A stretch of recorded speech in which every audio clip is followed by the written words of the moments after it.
कोई भी इस ज्ञान को समझ ही नहीं सकता। इस ज्ञान की खासियत यही है। इसीलिए कबीर साहब ने बोला, लाखन में कोई समझ न पई है, कोटि मध्य जानेंगे। और कहे कबीर सुनो भाई साधो, हमें बिरले हंस पहचानेंगे। कहते हैं लाख लोगों के आगे अगर सत्संग रख दिया जाए, उनको समझ में ही नहीं आएगा बोल क्या रहे हैं ये। कोटि मध्य जानेंगे, करोड़ों लोगों के आगे बात रखोगे तब कहते हैं 100, 50, 200, 500 बंदा जागेगा, बिरले हंस पहचानेंगे। तो आज उसी मूल ज्ञान को बड़ी सहजता से आसान भाषा में सीखेंगे, समझेंगे, ताकि हमारा ये जन्म, जो मनुष्य जन्म हमें मिला है, 184 भुगतने के बाद ये जन्म हमारा सफल हो जाए। ये ज्ञान वैसा ज्ञान नहीं है कि मैं बड़ा ज्ञानी बन जाऊं, 4 लोगों में मैं बड़ा महान बन जाऊं। रावण भी ज्ञानी था, बहुत बड़ा ज्ञानी था, लेकिन उसका ज्ञान ही उसके सर्वनाश का कारण बन गया। हमने ज्ञानी नहीं बनना है, हमने ध्यानी बनना है। परमात्मा के चरणों में हमारा ध्यान कैसे लग जाए, हमने इस बात पे विचार करना है। ज्ञानी तो बहुत बड़े बड़े पड़े हुए हैं यहाँ पे, धुरंधर, वेद पुराण बांचने वाले, बड़े बड़े ग्रंथ तोते की तरह रटने वाले पड़े हुए हैं। कहो तुम्हारी बारी ना आने दे पूरी रात तक, वो बोल बोल के खेल खत्म कर दे सबका। लेकिन हमने वैसा नहीं बनना है। हमने छोटी सी बात को समझ के अपना कल्याण कर लेना है। बस एक ही बात है, वो बात समझ में आ गई तो समझो सब कुछ समझ में आ गया, और वो समझ में नहीं आई, समझो सारा जीवन सुनते रहे फिर भी कुछ भी समझ में नहीं आया। तो आज उसी एक बात को समझेंगे कि आखिर वो क्या है जिससे हम सबका कल्याण होगा। क्या हिंदू, क्या मुसलमान, क्या सिख, क्या ईसाई, इससे मतलब ही नहीं है। जैसे एक पानी तत्व हिंदू, मुस्लिम, सिख, ईसाई चारों की प्यास बुझाने में समर्थ है, चारों की प्यास बुझाने में सक्षम है, इसी प्रकार एक सत्य सबकी मुक्ति कराने में सक्षम है। हिंदू भी मुक्त हो जाएगा, मुसलमान भी, सिख भी, ईसाई भी, जैन भी, बौद्धिस्ट भी, परमात्मा को मानने वाला, परमात्मा को ना मानने वाला, सब मुक्त हो सकते हैं अगर वो सत्य को जान ले कि सत्य है क्या। बस इतनी सी बात है। तो आज का सत्संग शुरू करने से पहले परमात्मा के नाम पे जयकारा लगाएंगे और फिर सत्संग शुरू करेंगे। बोलिए परमपिता परमात्मा की, सदगुरु बंदी छोड़ कबीर साहेब की, सदगुरु मदनपति साहेब की, दीवान जवाहरपति साहेब की, सदगुरु राम सेवक साहेब की, सदगुरु वैरागपति साहेब की, कलीनापुर धाम की, पंडाल में आए सभी संतों की, पंडाल में आए सभी भक्तों की, इनके माता पिता, इनके गुरुदेव की, इस गांव नगर बस्ती की, आज के आनंद की, सकल हंस को बंदगी, साहेब बंदगी सतनाम। जय। तो कबीर साहब का जो संदेश है वो केवल कबीर पंथियों के लिए नहीं है। कबीर साहब का जो संदेश है वो सारे जगत के लिए है, वो हर प्रकार के जीव के लिए है। और कबीर साहब का क्या संदेश है उसको आज अच्छे से समझ लेना है। सबको पता है कि हम इस संसार में आए हैं, आज एक मनुष्य बन के आए हैं, मनुष्य चूल्हे में आए हैं। क्यों? क्योंकि हमें माँ और बाप मनुष्य मिल गए। अगर खुदा ना खास्ता हमें माँ बाप कुत्ता और कुतिया मिल जाते तो हमें एक पिल्ले का जन्म लेना पड़ जाता। अगर बाप और माँ बकरा बकरी बन जाते तो हमें किसी बकरी के बच्चे का जन्म लेना पड़ता। अगर माँ और बाप हाथी हथनी हो जाते तो हमें एक हाथी के बच्चे का जन्म लेना पड़ता। क्योंकि इस संसार में हर प्रकार की शरीर को धारण करने वाला ये जीव है। गलती से भी ये मत सोचना कि इंसान हमेशा इंसान रहेगा, ऐसा नहीं है। नाना प्रकार की योनियों में भ्रमण करता हुआ ये जीव 184 भुगतने के बाद ये जीव एक बार के लिए इंसान जन्म में आता है। ये जो कपड़े तुमने पहने हुए हैं, इंसान चोला रूपी वस्त्र जो पहना हुआ है, ये बस इसी जन्म के लिए है।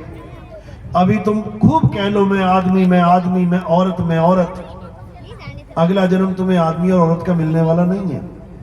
क्योंकि जैसे 12 बजने के बाद फिर 1 बज जाता है, फिर सुई वहीं से घूम के वहीं पहुंच जाती है। इसी प्रकार 1,84 भुगतने के बाद एक बार इंसान जन्म मिलता है और उसको खत्म करने के बाद दोबारा से 84 मिल जाती है। इसी को बोला गया है 1,84 भुगत के अब पौ पे अटके आए, और अब की पासा ना पड़ा तो फिर 84 जाए। कोई नहीं रोक सकता किसी को भी, क्या गुरु और क्या चेला। अगर सच्ची भक्ति नहीं है तो दोनों को 84 में भ्रमण करना ही पड़ेगा। यह विधि का विधान है, इसमें कोई फेरबदल नहीं है, सबको आना जाना पड़ेगा। अरे यहां विष्णु जी के अवतार देख लो आप। पहला अवतार मछली का अवतार, वो ना पहले अवतार में इंसान बन पाए, वो भी मछली बन के आए। दूसरा अवतार कछुआ अवतार, दूसरे अवतार में भी इंसान नहीं बन पाए, वो कछुआ बन के आए। तीसरा अवतार वराह अवतार, फिर भी इंसान नहीं बन रहे हैं। जंगली सुअर का अवतार, चौथे अवतार में आधा आदमी आधा जानवर, 5वें अवतार में जाके एक मनुष्य का अवतार हुआ। जब वो 84 में जा रहे हैं भाई, तो हम और तुम क्या चीज है? सबको जाना पड़ेगा।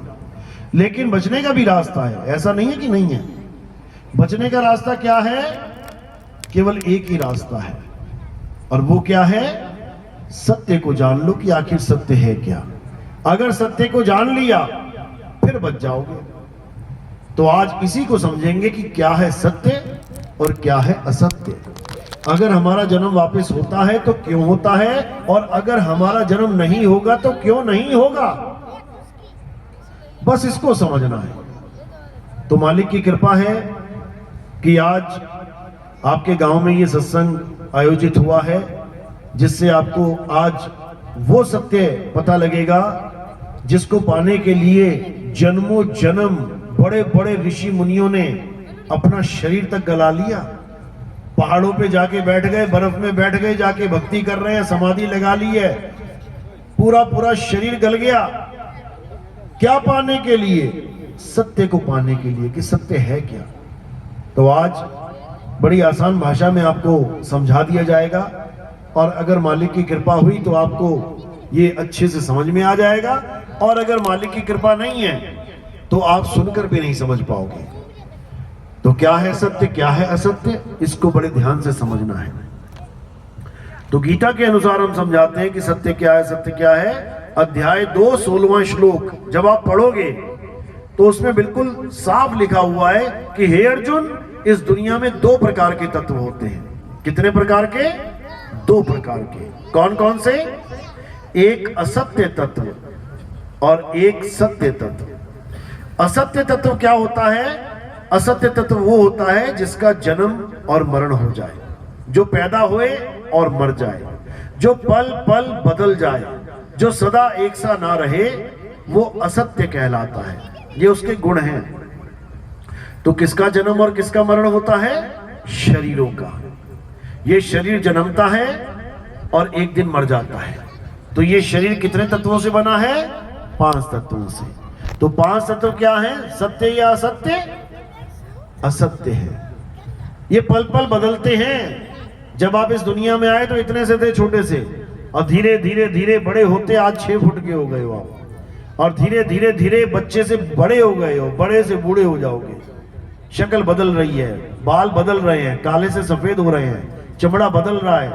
पहले बड़ा कोमल था, अब बिल्कुल लटक गया है। ये सब बदलाव, ये सब माया है, ये सब झूठ है, यानी नकली तत्व है।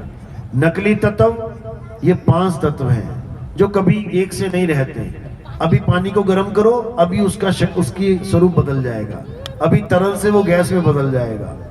हर चीज बदल रही है। जो बदले सो माया, यानी ये 5 भौतिक तत्व क्या है? ये माया है, झूठ है।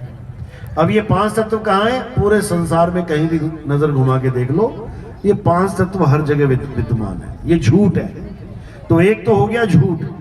अब इसमें भी अलग अलग कंडीशंस हैं, अलग अलग इसके लेवल हैं। जैसे पेड़ पौधे, ये जितने भी शरीर दिख रहे हैं, ईंट पत्थर सोना चांदी हीरे जवाहरात, ये इन्हीं 5 तत्वों की देन है, इन्हीं के छोटे छोटे रूप हैं। ये एक ही मिट्टी से पता नहीं क्या क्या निकल जाता है, लोहा निकाल लो, कांसा निकाल लो, जस्ता निकाल लो, अल्मोनियम निकाल लो, एक ही मिट्टी से निकल रहा है सब कुछ। एक ही हवा से देखो क्या क्या निकल रहा है, ऑक्सीजन निकाल लो, कार्बन डाइऑक्साइड निकाल लो, अलग अलग नाइट्रोजन गैस निकाल लो, ये निकाल लो, सब कुछ इसी में से निकल रहा है। यानी जो दिख रहा है तुम्हें, जो कुछ भी, वो सब माया है। ईंट पत्थर माया है, सीमेंट सरिया माया है, पानी मिट्टी हवा माया है, सब कुछ माया है। यानी इस पूरे संसार में कुछ भी सत्य नहीं है, ये पूरा संसार ही झूठ है। अब वही ईंट पत्थर से चाहे तुम अपने मकान बना लो, चाहे उसी ईंट पत्थर से तुम मंदिर मस्जिद गुरुद्वारे चर्च बना लो, वो रहेगा वही तत्व, यानी असत्य। तो फिर सत्य क्या है? हे अर्जुन, जो कभी जन्मता और मरता नहीं है, जो सदा एक रस अखंड रहता है, जो कभी बदलता नहीं है, वो सत्य कहलाता है। अब ये क्या है, कहां मिलेगा, इसका नाम क्या है? बता रखा है गीता में कि हे अर्जुन, सत्य केवल और केवल एक है। और उसका क्या नाम है? क्या नाम रखा है संतों ने? उसका नाम रखा है आत्मा। हे अर्जुन, ये आत्मा सत्य है। आत्मा का ना तो कभी जन्म होता है, ना ही आत्मा का कभी मरण होता है। आत्मा कभी भी बदलती नहीं है। आत्मा सदा एक रस अखंड अविनाशी है। इसी आत्मा को सत्य कहा जाता है। इसी 2 तत्वों को जानना है, एक असत्य और एक सत्य। असत्य का क्या करेंगे? असत्य को त्याग देंगे। त्यागने का मतलब ये नहीं दुनिया छोड़ के चले जाओ, तुम रहना दुनिया में ही है, लेकिन आसक्ति नहीं रखनी है। जैसे कमल कहां उगा है? कीचड़ में। कीचड़ में रहेगा, लेकिन कीचड़ लगने नहीं देगा अपने, बिल्कुल न्यारा रहेगा। यानी उसके ध्यान में कीचड़ आएगा ही नहीं, उसके ध्यान में केवल और केवल शुद्धता रहेगी, कीचड़ से ऊपर रहेगा वो। समझो, जैसे आपको कोई खाने का सामान किसी पत्ते पे रख के कोई दे दे, तो आपका सारा फोकस कहां रहता है? उस खाने में, उस मिठाई में। पत्ता नहीं खा जाते हो तुम, सारा फोकस कहां रहेगा? उस मिठाई में। और पत्ता कहां फेंक दोगे? डस्टबिन में। है तुम्हारे हाथ में ही, लेकिन मुंह में नहीं जाएगा वो। इसी तरह रहोगे, इसी संसार में रहोगे 5 तत्वों में ही, लेकिन तुम्हारा ध्यान 5 तत्वों में नहीं जाएगा। तुम्हारे ध्यान को गुरु क्या करेगा? 5 तत्वों से हटा के आत्म तत्व में लगा देगा, आत्म तत्व में। और उसी आत्म तत्व को क्या कहते हैं? परम तत्व। तो इसी को साहिब क्या कह रहे हैं? साहिब समझा रहे हैं, श्वासा की कर सिमरनी और कर अजपा का जाप, परम तत्व का ध्यान धर, तो सो हम आपे आप। कहते हैं पहले तो ये माला जो लकड़ी वाली पकड़ी हुई है, इसको छोड़ पहले। ये क्या है? ये माया है, इसको छोड़ पहले। अब इसको छोड़ेंगे तो क्या बनाए? सिमरनी। कह रहे श्वासों को पकड़, श्वासों की सिमरनी बना ले। अब इसका मतलब ये नहीं कि श्वासों पे ध्यान करना है, नहीं। सिमरनी का मतलब होता है काउंटिंग मशीन, कितनी बार माला घूम रही है, उसका बस यही काम है। 108वां मन का जब आता है तो वहां पर एक बड़ा सा धागा बांध देते हैं, उससे पता लग जाता है कि एक माला पूरी हो गई, बस, इससे ज्यादा नहीं। तो श्वासों की कर सिमरनी, यानी ये माला ऐसी घुमा दे कि पता ही ना लगे 108वां मन का कहां पे है। क्या तुम्हें पता लगता है कि 108 सांस कब पूरी हो गई तुम्हारी? ऐसी माला घूम रही है कि तुम्हें पता ही लगता कि कौन से नंबर पे चल रहा है काम। दिन रात घूम रही है, सो रहे हैं तब भी घूम रही है, रुक तो नहीं जाती किसी की सोते हुए, सबकी चल रही है, चलती रहेगी। यानी ये संकेत दिया है कि ऐसा सिमरन कर जो कभी रुके ही ना। वो माला रुक जाता है 2 माला 4 माला 5 माला करने के बाद, ये नहीं रुकता। जागते जागते भी नहीं रुकेगा, सोते सोते भी नहीं रुकेगा। तो कहते हैं श्वासा की कर सिमरनी, कर अजपा का जाप। अजपा यानी जिसको कोई जप नहीं सकता। नाम जपने को नहीं कह रहे हैं, कि श्वासों में नाम जप ले, नहीं, कह रहे हैं अजपा का जाप कर। अजपा का मतलब होता है अजपा, जिसे कोई जप ही नहीं सकता। जैसे जय के आगे लगा दे कोई अजय, जिस पर कोई जय प्राप्त ही नहीं कर सकता। ज्ञान के आगे कोई आ लगा दे अज्ञान, यानी विपरीत अर्थक हो जाता है। इसी प्रकार जाप जपा जा सकता है। जाप बहुत प्रकार के हैं। ओम जप लो, सोहंग जप लो, राम जप लो, श्याम जप लो, राधे राधे जप लो, ओम नमः शिवाय जप लो। मुसलमान है तो अल्लाहू अल्लाहू जप लो, सिख है तो वाहिगुरु वाहिगुरु जप लो। बहुत सारे जाप हैं, लेकिन कबीर साहब जाप जपने की बात नहीं कर रहे हैं। वो ये नहीं कह रहे कि जाप जप, वो कह रहे हैं कर अजपा का जाप। अब अजपा क्या चीज होती है? अजपा उस परम तत्व को कहते हैं जिसे आत्मा कहते हैं। आत्म तत्व की बात चल रही है यहां पे, क्योंकि आत्मा जपने में नहीं आती है। आत्मा को क्या जपेगा कोई? आत्मा थी, है और सदा रहेगी। वो कोई मंत्र थोड़ी नहीं है, वो कोई अक्षर थोड़ी नहीं है जो तुम उसे जपोगे। जैसे पानी जपने में नहीं आता, पानी किस में आता है? पीने में आता है। तुम पानी कैसे जप लोगे? पानी का नाम जप सकते हो, पानी को नहीं जप सकते। तुम पानी को पी सकते हो। इसी प्रकार आत्मा को कोई जप नहीं सकता, आत्मा का ध्यान कर सकता है। अगली लाइन में समझा रहे हैं, श्वासा की कर सिमरनी और कर अजपा का जाप, परम तत्व का ध्यान धर। अब ये परम तत्व क्या है? दो प्रकार के तत्व बताए गए थे, एक पांच तत्व और एक परम तत्व। पांच तत्वों को किनारे कर दे, यानी अपने आप को देह मत मान, अपने आप को शरीर मत मान, अपने आप को ये पंच भौतिक शरीर नहीं मान। तो क्या करे? अपनी आत्मा का ध्यान कर, परम तत्व का ध्यान कर। और सोहम आपे आप। जो दुनिया आज सोहम सोहम जप रही है, कहते तू खुद ही सोहम है, तू क्या जप रहा है सोहम सोहम? सोहम का मतलब होता है जो तू सो हम, यानी जैसे तू वैसे हम। यानी ये उस परमात्मा को बताया जा रहा है, परमात्मा को समझ के ये बात कही जा रही है कि सो हम आपे आप, यानी सो हम आपे आप, यानी अब मैं वही हो गया जिसको मैं ढूंढ रहा था।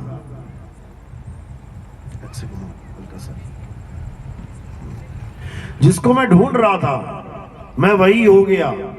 जिसको साहिब ने क्या कहा? लाली मेरे लाल की और जित देखूं तित लाल, और लाली देखण में गई मैं ही हो गई लाल। यानी गंगा चली थी समुद्र को ढूंढने, और जैसे ही समुद्र में मिली तो वो गंगा रही ही नहीं, फिर वो समुद्र ही हो गई। इसी प्रकार ये जीव जब परमात्मा को ढूंढने के लिए निकलता है और जब उसको पाता है तो ये जीव जीव नहीं रह जाता, फिर ये उसी का स्वरूप हो जाता है। तो वो पीव हम सब में विराजमान है, वो सत्य हम सब में विराजमान है, बस हमें उसकी परख नहीं है, आत्म तत्व का ज्ञान नहीं है। इसीलिए हम बार बार भटक रहे हैं, कभी जंगलों में, कभी नदियों में, कभी मंदिर, कभी मस्जिदों में, कभी गुरुद्वारे, कभी चर्चों में, कभी कहीं कभी कहीं। यानी जिस चीज को हम ढूंढने के लिए भटक रहे हैं वो चीज हम ही हैं। कस्तूरी कुंडल बसे और मृग ढूंढे मनमाही, ऐसे रमता राम है ये दुनिया जाने नहीं। यानी एक हिरन अपनी ही कस्तूरी को ढूंढने के लिए भटक रहा है, जो नाभि में लेके बैठा हुआ उसी को ढूंढता जा रहा है, बनो बन ढूंढता जा रहा है। और एक ऐसा बन आएगा जहां पर वो देह त्याग कर देगा, शरीर छोड़ देगा। यानी उसी की वस्तु उसी को नहीं मिली सारी उम्र। क्यों नहीं मिली? क्योंकि उसको कोई बताने वाला नहीं मिला। इसी प्रकार जो हमारा परमपिता परमात्मा है वो कहां है? वो हमारी आत्मा में विराजमान है, लेकिन हमें कोई आत्मा का ज्ञान देने वाला मिल ही नहीं रहा है। मंत्र जपाने वाले मिल गए, नाम जपाने वाले मिल गए, यज्ञ कराने वाले मिल गए, हवन कराने वाले मिल गए, बड़े बड़े परिक्रमाएं कराने वाले मिल गए, जंगल में नदियों में नहलाने वाले मिल गए, हर चीज कराने वाले मिल गए, लेकिन आत्मा का ज्ञान बताने वाला कोई नहीं मिला। बस यही दुविधा है। तो साहिब इसी को समझा रहे हैं, जल में मीन प्यासी, मोहे देखत आवे हांसी, आत्म ज्ञान बिना नर भटके, कभी काबा कभी काशी। कहते हैं आत्म ज्ञान बिना नर भटके, मंत्र ज्ञान बिना नहीं, कि मंत्र के बिना तुम्हारी मुक्ति नहीं होगी। अरे मंत्र जप के मुक्ति नहीं होगी, कि पूजा पाठ के बिना तुम्हारी मुक्ति नहीं होगी। अरे पूजा पाठ करके मुक्ति नहीं होगी, कि बड़े बड़े हवन यज्ञ किए बिना तुम्हारी मुक्ति नहीं होगी। बड़े बड़े हवन करके मुक्ति नहीं होगी। जो चीज हमें छोड़नी थी वो हमें पकड़ा दी गई, और जो हमें पकड़ानी थी वो हमें बताई ही नहीं गई। तो गीता क्या समझाती है? हे अर्जुन, इस दुनिया में केवल एक परम तत्व है, इस दुनिया में केवल एक परम सत्य है, और वो क्या है? वो आत्मा है। नैनम छिन्दन्ति शस्त्राणि, नैनम दहति पावका, न चैनम क्रोधन्तापे, न शोषति मारुता। हे अर्जुन, इस आत्मा को ना तो कोई शस्त्र काट सकता है, ना अग्नि इसे जला सकती है, ना वायु इसे सुखा सकती है, ना जल इसे भिगो सकता है। इस आत्मा का कोई कुछ नहीं बिगाड़ सकता। और शरीर का कुछ रहेगा ही नहीं, चाहे वो किसी का भी हो। एक दिन इस शरीर का अंत होना ही होना है। अरे भगवान कृष्ण जी का नहीं बचा, उसको भी पैर में तीर लगा तो शरीर छोड़ना पड़ गया। हमारा और तुम्हारा शरीर कहां जाएगा? ये इसी मिट्टी में मिल जाएगा। जो चीज जहां से पैदा हुई है, जहां से जुदा हुई है, ये वहीं समा जाएगी। समझो। तो ये पांच तत्व कहां जाएंगे? ये अपने अपने मूल में मिल जाएंगे। तो साहिब समझा रहे हैं, अरे माटी में माटी मिली और मिला पौन में पौन। मैं तो से पूछूं पंडिता, इनमें मरा कौन? मिट्टी में मिट्टी मिल गई, हवा में हवा मिल गई, पानी में पानी मिल गया, अग्नि में अग्नि मिल गई, आकाश में आकाश मिल गया। तो मरा कौन? जीव अमर है, अविनाशी है, गाते भी हैं ईश्वर अंश जीव अविनाशी। तो वो जीव तो मरेगा ही नहीं कभी। शरीर मरा और अपने अपने तत्वों में मिल गया। अब मिलने को मरा भी नहीं कहते, बिछड़ने को तो मरा कहते हैं, कि मेरे पिताजी छोड़ के चले गए, बिछड़ गए तो मर गए। ये तो मिला जा रहा है आपस में। मिलने में तो खुशी होनी चाहिए, लेकिन दुख मनाया जा रहा है। तो इसी को साहिब समझा रहे हैं कि मैं तो से पूछूं पंडिता, इनमें मरा कौन? पांच तत्व पहले से ही निर्जीव है, वो क्या मरेंगे? और जीव अमर है, वो क्या मरेगा? तो मरा कौन? कोई नहीं मरता। अगर इस संसार का सबसे बड़ा कोई झूठ है तो वो ये है कि कोई मर गया। कोई मरता ही नहीं है। साहिब कह रहे हैं, हम ना मरिब संसारा, और हमको मिला जियावन हारा। यानी हमें ऐसा गुरु मिल गया जिसने हमें भेद समझा दिया कि बेटा तू कभी मरता ही नहीं है। अब मौत नाम की चीज हमारी डिक्शनरी में है ही नहीं, मरेंगे ही नहीं कभी, शरीर छोड़ेंगे केवल। कहते भी हैं पिताजी ने शरीर छोड़ दिया, 8 बजे छोड़ दिया, 10 बजे छोड़ दिया। तो शरीर छोड़ा है, मरा थोड़ी नहीं है। आज छोड़ा है, कल को किसी और का शरीर पकड़ देगा, किसी दूसरे गर्भ में चला जाएगा। तो मरने वाला खेल खत्म हो जाता है जब गुरु मिलता है आत्मज्ञानी। तो इसी को समझाया जा रहा है। यही मीराबाई ने भी समझाया था। कहती है, पायो जी मैं नाम रतन धन पायो, और वस्तु अमोलक दी मेरे सतगुरु, कृपा कर अपनायो, पायो जी मैं नाम रतन धन पायो। यानी मेरे गुरु ने मुझे मंत्र जंतर नहीं दिया, मेरे गुरु ने मुझे कोई पूजा पाठ नहीं दी। मेरे गुरु ने मुझे क्या दिया? वस्तु अमोलक। यानी एक ऐसी वस्तु दे दी जिसका कोई मोल ही नहीं है। इस संसार में उसका कोई मोल ही नहीं है। और वो वस्तु क्या है? वो आत्म तत्व है। क्या आत्मा को खरीद के कोई बेच सकता है? खरीद के दिखा देना, बेच के दिखा देना। पूरा शरीर खरीद के बेच सकते हो, बाल खाल हड्डी सब कुछ बिक जाएगा, लेकिन आत्मा को ना तो कोई खरीद सकता है ना बेच सकता। वो अनमोलक वस्तु है। उस आत्मा का ज्ञान मीराबाई को करवाया सदगुरु रविदास जी महाराज जी ने। तो कहते हैं, वस्तु अमोलक दी मेरे सतगुरु, और कृपा कर अपनायो, पायो जी मैं नाम रतन धन पायो। अब उस आत्मा का भेद बताने वाला जो गुरु है, उसी को पूरा गुरु कहते हैं। और आत्मा के अलावा कुछ भी बताने वाला गुरु है। कोई जप दे दिया, कोई तप दे दिया, कोई पूजा पाठ हवन कुछ भी करवा दिया, आत्मा का भेद नहीं समझाया, वो पूरा गुरु नहीं है, अधूरा गुरु कहलाता है। गलत नहीं है, ज्ञान तो कुछ ना कुछ दे रहा है, लेकिन अधूरा ज्ञान दे रहा है। जैसे राम जी जब रावण के सामने आए तो लगे तीर पे तीर मारने, लेकिन रावण मरे ही ना। गलत नहीं कर रहे थे, मारना तीर ही है, लेकिन ज्ञान अधूरा था। अब पूरा किसने किया? पूरा किया विभीषण ने। विभीषण ने भेद बता दिया कि महाराज जी तुम कितने तीर मार लो ये न मरता। तो कहते फिर क्या करें? क्या नाभि में तीर मारो इसके, मारना तीर ही है, मारना तीर ही है। ज्ञान गलत नहीं है, धनुर्विद्या का ज्ञान गलत नहीं है, मारना तीर ही है, लेकिन कहां मारना है ये ज्ञान पूरा नहीं था। विभीषण से ज्ञान लिया और रावण को वध कर दिया। अब विभीषण ने ज्ञान दिया तो विभीषण क्या हो गया? राम जी का गुरु हो गया वो।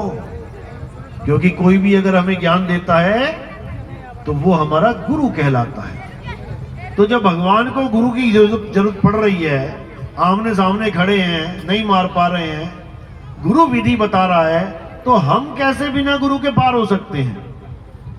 कहते हैं राम कृष्ण से कौन बड़ा, तीन ही तो गुरु कीन, और तीन लोग के वो धनी, गुरु आगे अधीन। ज्ञान प्राप्त करने के लिए भी राम जी और कृष्ण जी ने गुरु धारण किए थे। थोड़ी देर बैठता हूँ। राम जी ने वशिष्ठ जी को गुरु बनाया और कृष्ण जी ने संदीपन जी को गुरु बनाया। और हम कहते हैं बिना गुरु के हमारा कल्याण हो जाएगा, कभी नहीं होगा।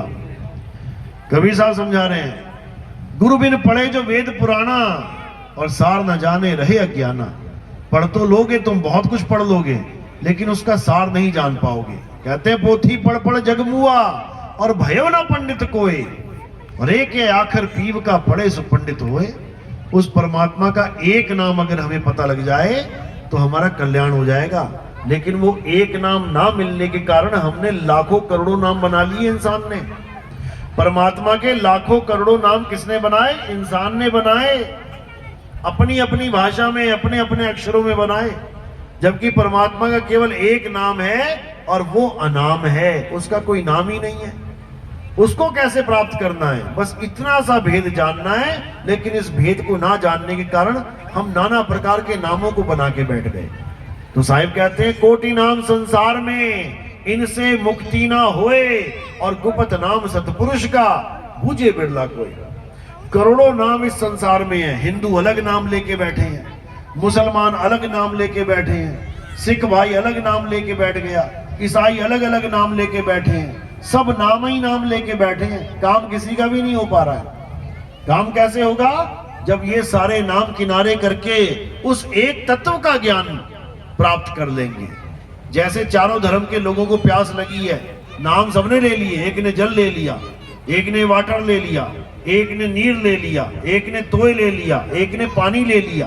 5-5 नाम अलग अलग नाम लेके बैठ गए। नाम तो ले लिया, लेकिन तत्व का ज्ञान नहीं है, तो प्यास कभी नहीं बुझेगी। जपते रहो, जल जल, वाटर वाटर, नीर नीर, तोय तोय, जपते रहो, कभी प्यास नहीं बुझेगी। कब बुझेगी? सारे नाम किनारे कर दो।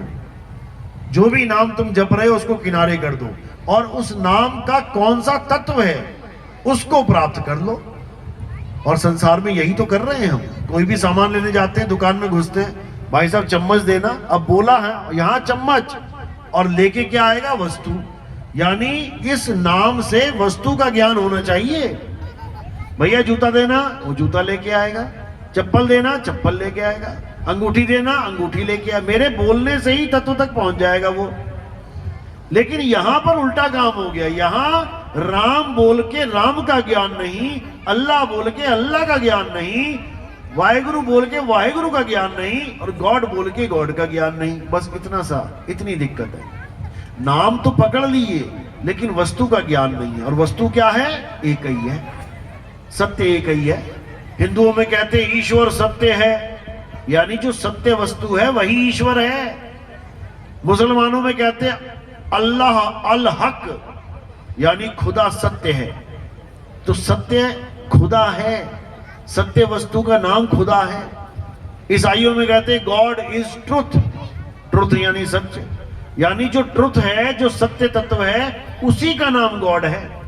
यहूदियों में कहते हैं यहोवा, यहोवा का मतलब है मैं जो हूं मैं वो हूं, यानी मैं सत्य हूं और सत्य ही रहूंगा। लेकिन उसका नाम जपने में लगे हैं, जान नहीं रहे हैं। यही सिखों में कहते हैं सत्य श्री अकाल, यानी श्री अकाल पुरुष कौन है? सत्य ही अकाल पुरुष है।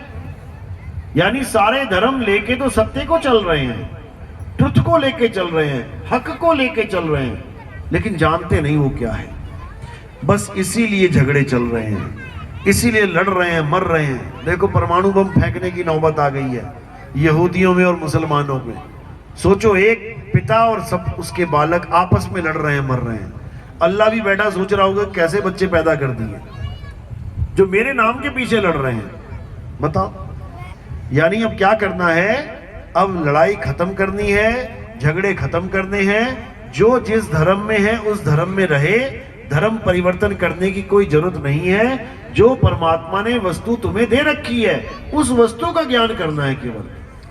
कस्तूरी कुंडल बसे, हिरण को कस्तूरी दे रखी है मालिक ने, लेकिन उसका ज्ञान नहीं है उसको। तो क्या करना है? अब ऐसा गुरु धारण करना है जो हमें हमारी आत्मा का ज्ञान समझा दे, और कुछ नहीं करना है। ये मंत्र जंतर वंतर कुछ नहीं करना है, ये तपस्या उपस्या कुछ नहीं करना है, ये पूजा पाठ कुछ नहीं करना। बहुत कर लिए, बुरी नहीं है, मैंने बताया कि गलत नहीं है ज्ञान, अधूरा ज्ञान है। शुरुआत के लिए मंदिर मस्जिद गुरुद्वारे चर्च बहुत अच्छी चीज है। छोटा सा बच्चा आंगनबाड़ी में जाता है, नर्सरी में जाता है, एलकेजी यूकेजी में जाता है, बहुत अच्छी चीज है। A for apple, B for bat, C for cat पढ़ता है, बहुत अच्छी चीज है। लेकिन केवल A for apple B for bat पढ़ के नौकरी ढूंढने चला जाए और इंटरव्यू में पूछा जाए हाँ भैया क्या आता है बता, कहे A for apple B for bat, तो क्या नौकरी मिल जाएगी उसको? उसको कहेंगे दा से दरवाजा और ना से निकल यहां से, वो बाहर कर देंगे उसको। तो इसीलिए ज्ञान अच्छा है, शुरुआती ज्ञान। फोटो की पूजा करो, कैलेंडर की पूजा करो, पत्थर को भगवान मान लो, कुछ भी करो, शुरुआत के लिए बहुत अच्छा है, लेकिन अंत के लिए अच्छा नहीं है। आंगनबाड़ी किसी भी गांव में है, कहीं भी हो जाओ, एडमिशन ले लो, बच्चे का दे दो, छोटी क्लासे कहीं भी ज्वाइन कर लो। लेकिन जब डिग्री कॉलेज करना पड़ता है तो भैया अपने शहर से बाहर जाना पड़ता है, विदेशों में भी जाना पड़ जाता है हायर स्टडीज के लिए। तो इसी प्रकार जो आत्म ज्ञान है वो सबसे टॉप का ज्ञान है, सबसे ऊंचे लेवल का ज्ञान है, उससे बड़ा कोई ज्ञान नहीं है। क्यों? क्योंकि परमात्मा आत्मा में विराजमान है। कैसे विराजमान है इसको भी समझना पड़ेगा। कहते हैं ज्यों तिल माही तेल है और ज्यों चकमक में आग, तेरा साईं तुझ में है, जाग सके तो जाग। कहते हैं जैसे तिल का तेल तिल के दाने में ही है। अब दाने बोरी भर के घर में पड़े हुए हैं, लेकिन तेल ढूंढने के लिए जा रहे हो तुम जंगल में, वो कभी नहीं मिलेगा। जैसे मक्खन में घी छुपा है, 50 किलो मक्खन पड़ा है घर में, लेकिन घी ढूंढने के लिए जा रहे हो तुम जंगल में, वो कभी नहीं मिलेगा। मक्खन में घी छुपा हुआ है। इसी प्रकार परमात्मा हमारी आत्मा में विराजमान है। जो अपनी आत्मा को जान लेगा उसी में परम तत्व को प्राप्त कर लेगा। इसीलिए कबीर साहब ने बार बार समझाया, जब लगना चीन्होगे आत्म तब लगना मिली है परमात्म। आत्म चीने तो परमात्म चीने, और संत कहावे सोए यह भेद काया से न्यारा और बूझे बिरला कोई। ये काया से न्यारा भेद है, इसमें शरीर का कोई रोल नहीं है। शरीर तो नाशवान है, खत्म हो जाएगा, राख हो जाएगा, गल जाएगा, सड़ जाएगा। आत्मा कभी गलेगी सड़ेगी नहीं। तो उसी आत्मा को हमने जानना है, यही हमारे जीवन का परम लक्ष्य है। आत्मा का नाम तो सुना है ना सबने? किस किसने सुना? हाथ खड़ा करो जरा। सबने आत्मा का नाम सुना है, बहुत अच्छी बात है। आत्मा लेके आए हो अपनी? लेके आए। सब लेके आए हो? घर तो नहीं छूट गई किसी की? साथ साथ लेके घूम रहे हो, लेकिन जो चीज लेके घूम रहे हो उसी का ज्ञान नहीं है।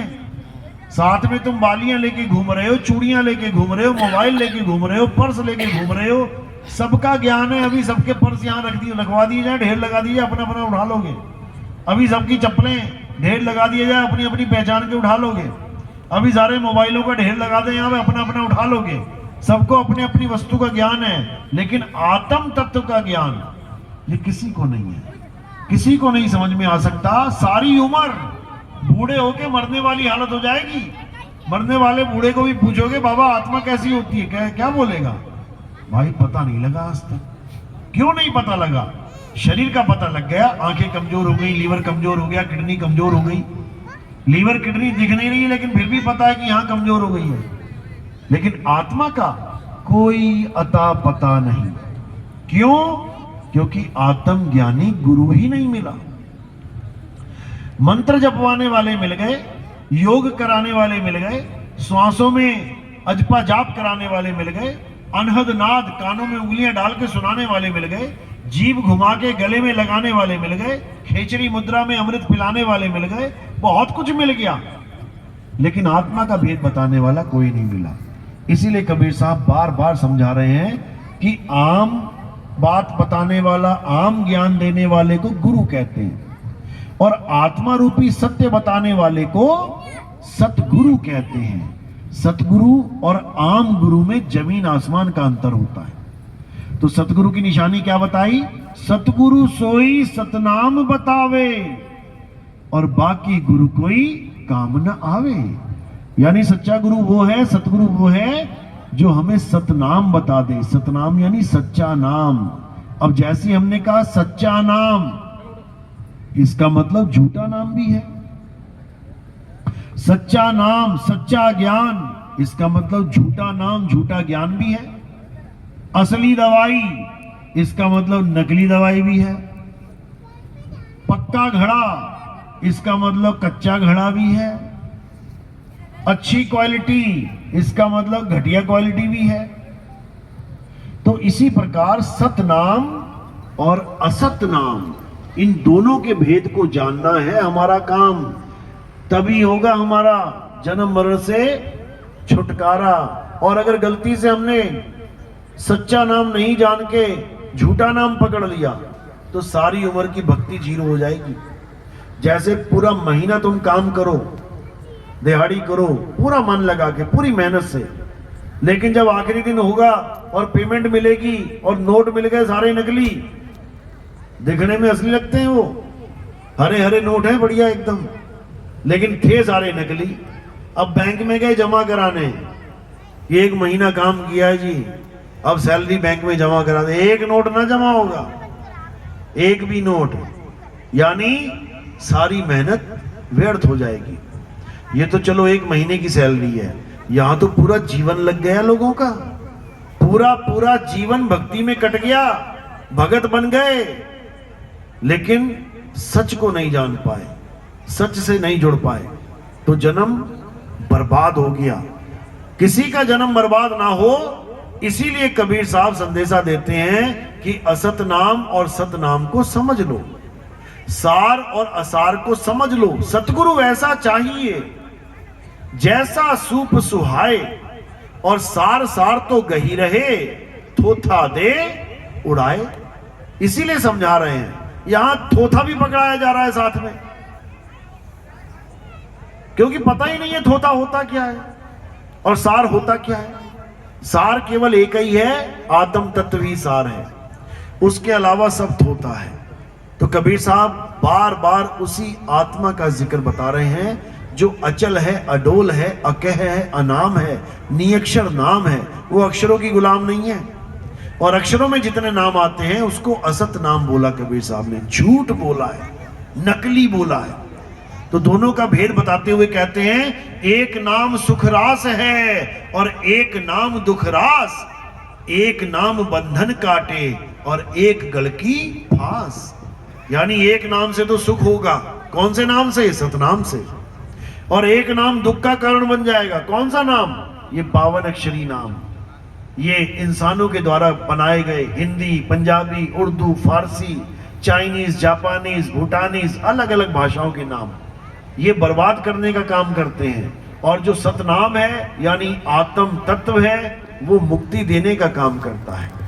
तो क्या करना है? सोई गुरु पूरा कहावे, जो दो अक्षर का भेद बतावे, एक छुड़ावे एक लखावे, तब प्राणी निज घर को जावे। यानी सच्चा गुरु कौन होता है? जो दो प्रकार के अक्षरों का ज्ञान दे दे।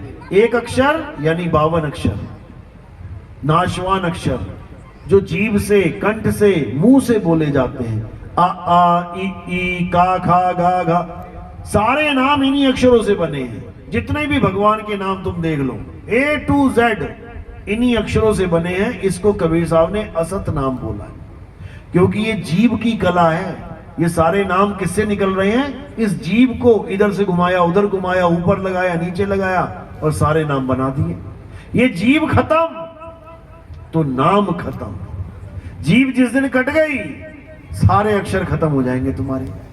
इसलिए साहिब ने बोला 52 अक्षर जीभ आधारा, और आदि अक्षर जीभ्या से न्यारा, वाही को सत सिमरण कहिए, और सिमर सिमर नर उतरो पारा। यानी दो प्रकार के नाम बता दिए, एक जीभ से बोले जाने वाले नाम और एक जीभ से परे का नाम। जैसे पानी और पानी का नाम। पानी का नाम तो मुंह से निकलेगा बाहर की तरफ, पानी पानी, लेकिन जो पानी तत्व है ये जाएगा बाहर से अंदर की तरफ। जब इसको पिएंगे तो ये बाहर से अंदर की तरफ जाएगा, और जब इसको बोलेंगे तो अंदर से बाहर की तरफ जाएगा। बस यही भेद है इसमें, कि नाम असत्य है और वस्तु सत्य है। इसीलिए साहिब बार बार वस्तु की बात करते हैं। मीराबाई ने वस्तु की बात करी। वस्तु अमोलक, नाम अमोलक नहीं बोली वो, वस्तु अमोलक दी मेरे सतगुरु। यही कबीर साहब समझा रहे हैं। अरे वस्तु कहीं और ढूंढे कहीं, कैसे लागे हाथ, और गुप्त वस्तु तब मिले, भेदी लीजिए साथ। वस्तु तुम्हारी है लेकिन तुम्हें भेद नहीं पता है, तो क्या चाहिए हमें? हमें वस्तु नहीं चाहिए, वस्तु तो है हमारे पास, हमें भेदी चाहिए। अरे भेदी लीना साथ में, दीनी वस्तु लखाए, और कोट जन्म का पंथ था, पल में पहुंचा जाए। यानी करोड़ों जन्म लग जाएंगे, और लग चुके हैं। देखो कितने कितने जन्म बीत गए यहां दुनिया में बैठे हुए। कौन सा युग ऐसा था जब भक्ति नहीं करी है? सतयुग में भी भक्ति करी, त्रेता में भी भक्ति करी, द्वापर में भी खूब भक्तियां करी हैं इंसान ने, और आज यहां कलयुग में फिर बैठे हुए हैं, अभी भी भक्ति कर रहे हैं। लेकिन कौन सी कर रहे हैं? जो सतयुग त्रेता द्वापर में करी। क्या किया सतयुग त्रेता द्वापर में? नाम जपे, हवन किए, यज्ञ किए, पूजा किया, पाठ किया, वेद पढ़े, ओमकार का मंत्र जपा, 100 अंक का मंत्र जपा, दुनिया भर की क्रियाएं करी, सब कुछ किया। अगर उससे मुक्त हो जाते तो त्रेता में आते ही नहीं, फिर त्रेता में आ गए, फिर वही काम किया जो सतयुग में कर रहे थे, फिर वापस मुक्त नहीं हो पाए, फिर द्वापर में आ गए, द्वापर में भी वही सब काम किया, फिर वहां मुक्त नहीं हो पाए, अब कलयुग में आ गए, अब कलयुग में भी वही काम चल रहा है, इससे भी मुक्त नहीं हो पाएंगे। तो अब क्या करना है? अब वो करना है जो ना तो सतयुग में किया, ना त्रेता में किया, ना द्वापर में किया। क्या नहीं किया? आत्म ज्ञान प्राप्त नहीं किया। अब करेंगे, और अब जब करेंगे तो मुक्त हो जाएंगे, आना जाना खत्म। बस इतनी सी बात है। इतनी सी बात समझने में पूरे पूरे जन्म लग जाता है। साहिब कहते हैं बात जरासी नहीं तो 84 लाख योनियों में भटकते रहो फिर। इसलिए बार बार संत यही समझाते हैं कि गुरु तो धारण करो, कोई भी गुरु धारण करो, शुरुआत कहीं से भी कर लो। कह रहे हैं गुरु मेरे सभी बड़े, अपनी अपनी ठौर, और शब्द विवेकी पारखी, सो माथे का मोर। कि गुरु तो कोई भी धारण कर लो, शुरुआती ज्ञान बहुत बढ़िया है, लेकिन अंत कहां पे होना चाहिए? आत्म ज्ञान पे। इसीलिए बार बार गीता में समझाया जाता है कि आत्मा को जान अर्जुन, आत्मा को जान। अध्याय 3 17वां श्लोक क्या कह रहे हैं? हे अर्जुन, जो अपनी आत्मा में रमण करते हैं, जो अपनी आत्मा में तृप्त हैं, जो अपनी आत्मा में संतुष्ट हैं, उनके लिए कोई धार्मिक कर्म कर्तव्य लागू ही नहीं होता। उसको कुछ करने की जरूरत ही नहीं है, बस एक ही चीज प्राप्त करनी है, और अगर वो प्राप्त हो गई तो समझो परमात्मा मिल गया। ये जन्म मरण का खेल खत्म। अब कैसे मिलेगा? उसके लिए अध्याय 4 34वां श्लोक समझा रहे हैं। हे अर्जुन, अगर तुम उस परम तत्व को जानना चाहते हो तो तुम ऐसे तत्वदर्शी संत की शरण में जाओ जो तुम्हें आत्म तत्व का ज्ञान समझा दे। एक बार आत्मा का ज्ञान हो जाने के बाद तुम कभी अज्ञान को प्राप्त नहीं होगे। एक बार अगर आत्मा का ज्ञान हो गया तो तुम निर्बंध हो जाओगे। तो ये गीता में समझाया गया, लेकिन लोग समझ ही नहीं पाए तत्वदर्शी संत होता क्या है।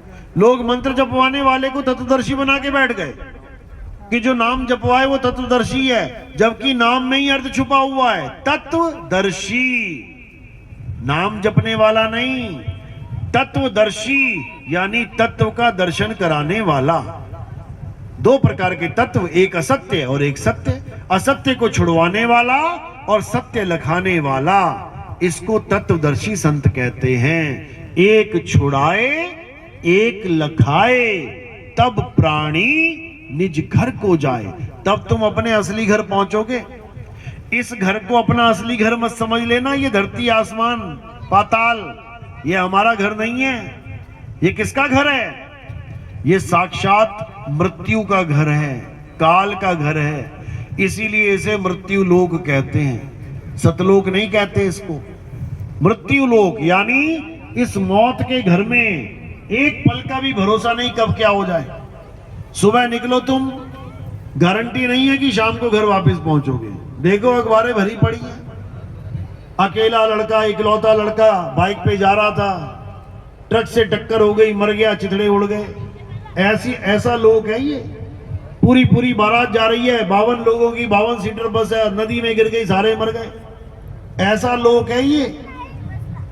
यात्रा के लिए ट्रेन जा रही है, भक्तों की भर के एक्सीडेंट हो गया, 2000 बंदा मर गया। ऐसा लोग है ये। तुम सोचो कि ये भगवान ने बनाया तुम्हारे लिए। ये खेती है, खेती। जैसे किसान खेत में बीज बोता है, किसके लिए? काट के खाने के लिए। इसी प्रकार ये सब खेती है संसार। और किसने लगाई है ये खेती? काल भगवान ने लगाई है। कबीर साहब समझा रहे हैं कि ये सारा संसार ये काल का बनाया हुआ है। ये काल का लोक है। 3 लोक काल के द्वारा उत्पन्न किए गए हैं। ये परमात्मा के द्वारा बनाए हुए नहीं है।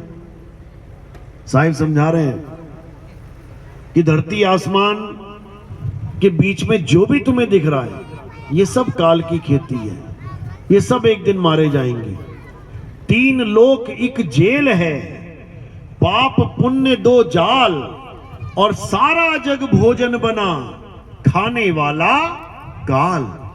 कोई आज मरेगा, कोई कल मरेगा, कोई परसों मरेगा, सबने मरना है। बचेगा कौन? जो आत्म तत्व को जान लेगा। इसी को कबीर साहब समझा रहे हैं कि बचना चाहो काल जाल से तो चीनो शब्द हमारा, और कहें कबीर अमर कर राखूं जो निज होए हमारा। जो हमारा हो जाएगा यानी हमारे शब्द का सिमरन करेगा, हमारे बताए हुए ज्ञान पे चलेगा, उसको ये काल नहीं खा सकता। काल किसको खाएगा? जप करने वालों को, तप करने वालों को, अजपा जाप करने वालों को, अनहद नाद सुनने वालों को। इसीलिए साहिब ने समझा दिया वाणी में, ना मैं जप में, ना मैं तप में, ना एकांत निवास में, अरे मोको कहां ढूंढे रे बंदे, मैं तो तेरे पास में। फिर कह रहे हैं, अरे जाप मरे, अजपा मरे, अनहद भी मर जाए, और सुरत समाए शब्द में, वाको काल ना खाए। यानी अगर मेरे द्वारा बताया हुआ शब्द जो बोलने लिखने पढ़ने में नहीं आता, जो सैन के द्वारा समझाया जाता, इशारे के द्वारा, अगर वो तुमने प्राप्त कर लिया अपने जीवन में, तो तुम्हें काल तुम्हारा बाल बांका नहीं कर सकता, वो तुम्हें नहीं मार सकता। क्यों? कारण क्या है? क्योंकि तुम उस शब्द का सिमरन करके शब्द ही हो जाते हो। तुम आत्म तत्व का सिमरन करके आत्म तत्व ही हो जाते हो। और अगर एक बार तुम आत्मा हो गए, अब कब मरोगे? कब मर जाएगी आत्मा? कभी नहीं मरती। यानी जन्म मरण का खेल खत्म। अब तुम सदा सदा के लिए आत्म तत्व में लीन रहोगे, यानी सत्य चित्त आनंद को प्राप्त कर लोगे। सत्य यानी आत्मदेव, चित्त यानी तुम्हारी सुरता, और आनंद यानी उस परम आनंद की प्राप्ति। उसके बाद कोई जन्म नहीं, कोई मरण नहीं, कोई बंधन नहीं, सदा सदा के लिए मुक्त, सदा सदा के लिए आजाद। अब कोई गर्भ में आना नहीं, अब कोई संसार में जीना नहीं, मरना नहीं, सारा खेल खत्म। जिसको पाने के लिए बड़े बड़े सिद्ध योगियों ने अपने शरीर तक गला दिए, वो चीज तुम्हें घर बैठे सहज ही मिल जाएगी। तुम्हें घर से जाने की जरूरत भी नहीं पड़ेगी कहीं। बस तुम्हारे जीवन में गुरु आना चाहिए, आत्मज्ञानी गुरु, इसके अलावा कुछ नहीं। तो इसी चीज को समझने के लिए पूरा पूरा जन्म बीत जाता है। मंदिर मस्जिद गुरुद्वारा बहुत जल्दी समझ में आ जाता है,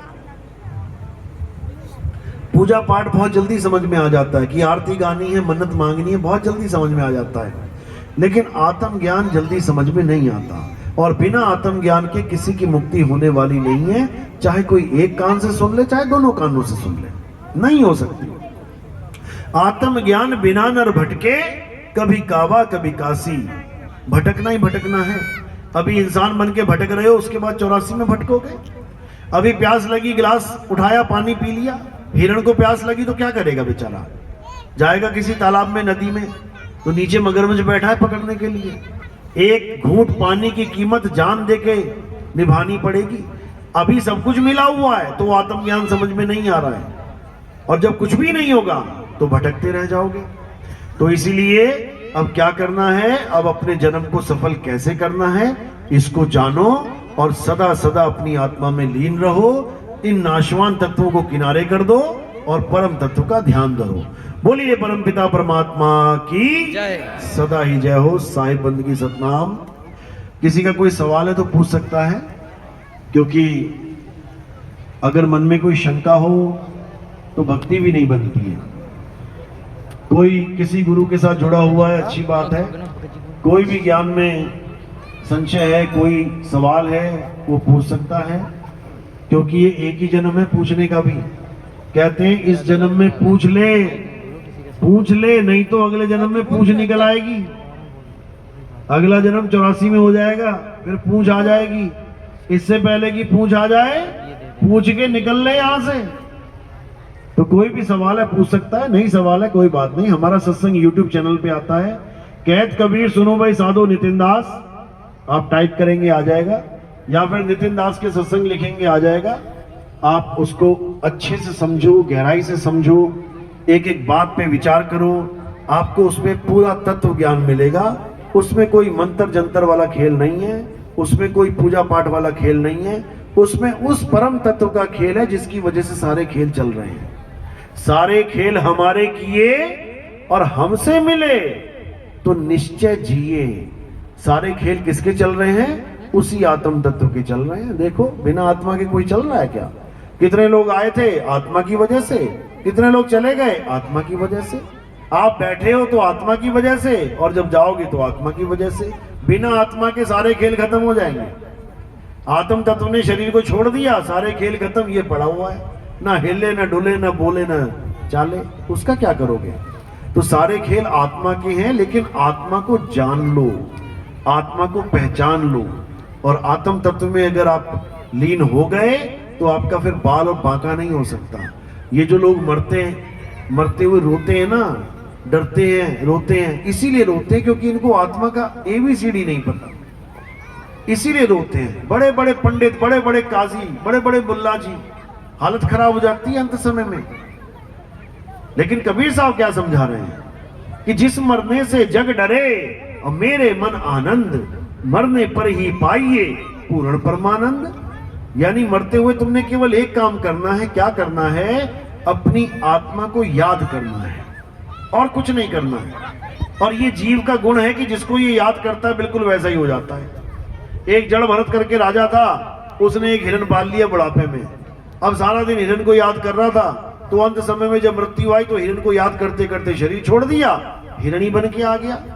क्योंकि ये जीव का गुण है, जिसको याद करेगा ये वैसा ही हो जाता है। पीपल को याद करोगे पीपल हो जाओगे, तुलसी को याद करोगे तुलसी हो जाओगे, गैया माता को याद करोगे गाय बन जाओगे, सांप को याद करोगे तो सांप हो जाओगे, बिच्छू को याद करोगे बिच्छू हो जाओगे, आत्मा को याद करोगे तो आत्मा ही हो जाओगे। और एक बार आत्मा हो गए, अब कौन मारेगा तुम्हें?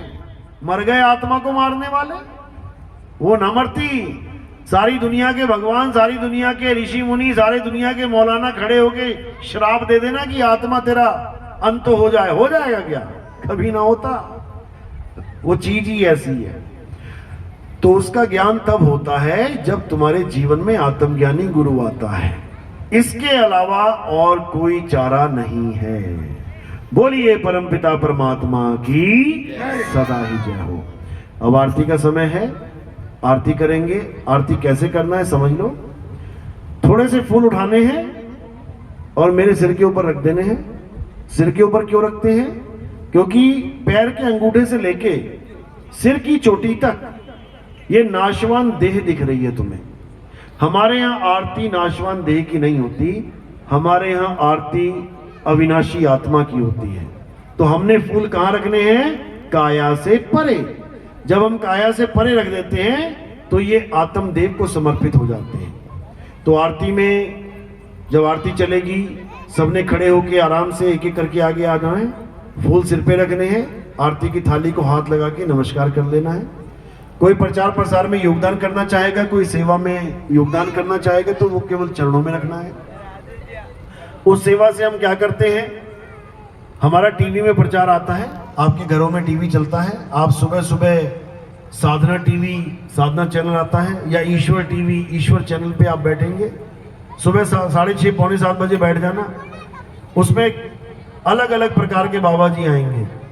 कोई 1 घंटा बोलेगा नाम जपो नाम जपो, कोई 2 घंटा बोलेगा नाम जपो नाम जपो।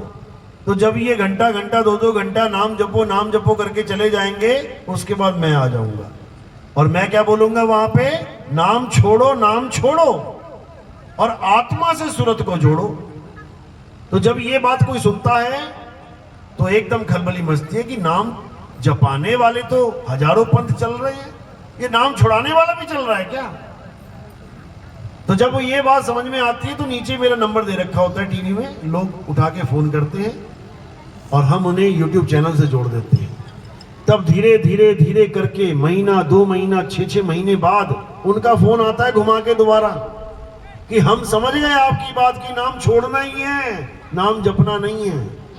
नाम छोड़ना है, जपना नहीं है। अगर नाम जपोगे तो कभी आत्म तत्व को प्राप्त नहीं कर सकते। नाम छोड़ के आत्मा को खोजना है। मुँह को कहां ढूंढे रे बंदे, मैं तो तेरे पास में। जो चीज मेरे पास है उसी को ढूंढना है। इसी को बोला बंदे खोज दिल हर रोज, रोज खोज, तब मिलेगी ये आत्मा, नहीं तो नहीं मिलेगी। तो जो भी आरती में आना चाहेगा आ सकता है।